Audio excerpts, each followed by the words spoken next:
This might be an unpopular opinion, but I feel like we need to give some rookies a little bit more time to develop. For a guy like Scoot Henderson, who's getting a ton of hate right now, I just don't think it's that simple. This happened to Trey Young in his rookie year too. Everyone put him under a friggin' microscope because he was supposed to be the next Steph Curry. But he's his own player, and he developed into his own player, and he had a lot of bad shooting performances his rookie year, but he had ton of usage from the bat and he developed. And so now people are seeing Scoot Henderson, who's obviously struggling. He's obviously had a really bad rookie year so far, especially for what people were expecting out of him, especially when people were saying, all right, well, Brandon Miller getting drafted over Scoot. Like, you guys have no idea what you're doing. Just the way that these people flip on these rookies, I just don't like it. I really don't like it. Like, even going back to the Gilbert Arenas, Asar Thompson quote of like, you didn't average more than 10 points a game, so you're not in my future. It's like, what are you talking about? Give him like a couple of years in the league. And again, like it feels like every year people are like, wow, 22-year-old rookie has good stats off the bat. Like, yeah, that's what those types of players are. The reason Jaime Jaquez Jr. didn't go higher in the draft is because he's already 22. Yes, compared to rookie Jason Tatum, his numbers look great. Compared to 22-year-old Jason Tatum, not so much. That's like with a guy like Wembanyama. It's so crazy that he's already 19 and he's already doing stuff like this. He's going to be good for a really long time. But you can't say that, guys like, I don't know, Scoot Henderson don't have a high potential at the end of the day, because a lot of these guys are going to succeed. Yes, if Scoot Henderson is a bust, he's a bust. But you don't know that now. You can't act like these guys are going to bust and just hate on them until they fulfill your prophecy. You have to just let these players play their game. They're figuring it out. It's their first year in the league.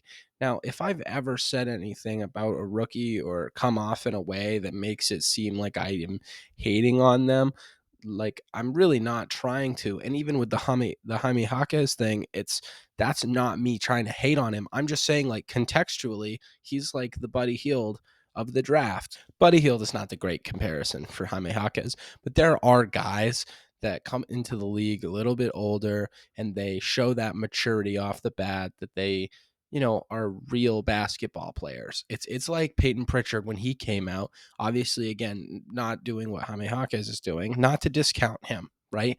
Because Triple J, all the respect in the world to him. The Heat found a good one. He's developing nicely there. I just think the fact that people are trying to compare people constantly, and all you see on social media, the discourse is just, oh, this player's better than this player, or compare this guy to that guy. When you compare someone to that person at that age, right, or you say this person versus that person's rookie year, like, or how people were defending Tatum's performance in the finals in 22 by showing like LeBron and Kobe's first finals. That is both, hey, he might get another chance. And, these other guys didn't have a good first finals either. And they did get into the finals when they were young. This is the thing. You're not saying that it's a guarantee that this person is going to get to that point, right? Like, just because Kobe and Bron had a bad first finals does not mean that Jason Tatum is going to be anywhere near those guys. It's not a guarantee. Could he? Maybe. If he keeps this good of a roster and plays up to his potential, he can win a lot of games. But the point is that when you make that comparison, and you say this is where that person was at this point in their career, you cannot use that to try and project what the other player that you have is going to do for the rest of their year. Just because Jaime Jaquez's rookie stats are as good as Tatum's rookie stats does not mean that Jaime Jaquez is going to turn into Jason Tatum or do what Jason Tatum is doing, because there's plenty of guys that you can look at that were on that path. RJ Barrett was on that path after his second year, and then he never broke out from there on. Up to this point, he has still been that inefficient 20-point scorer, and he has not, improved from that. Regardless, even if his volume were to, he's still not the player on the defensive end that Tatum has turned into. Like, these are developments to a player's game that you can't just expect out of everyone. And especially the greats, those guys developed because they're the greats and they put in all that work and all that effort. You can't just assume that someone is going to do something similar. It's not even comparable. At the end of the day, the 2 points are simple. Stop comparing rookies with each other. Stop comparing rookies with past people in their rookie seasons. If your point is to try and get people to think that this person is playing a really good rookie season, that's fine.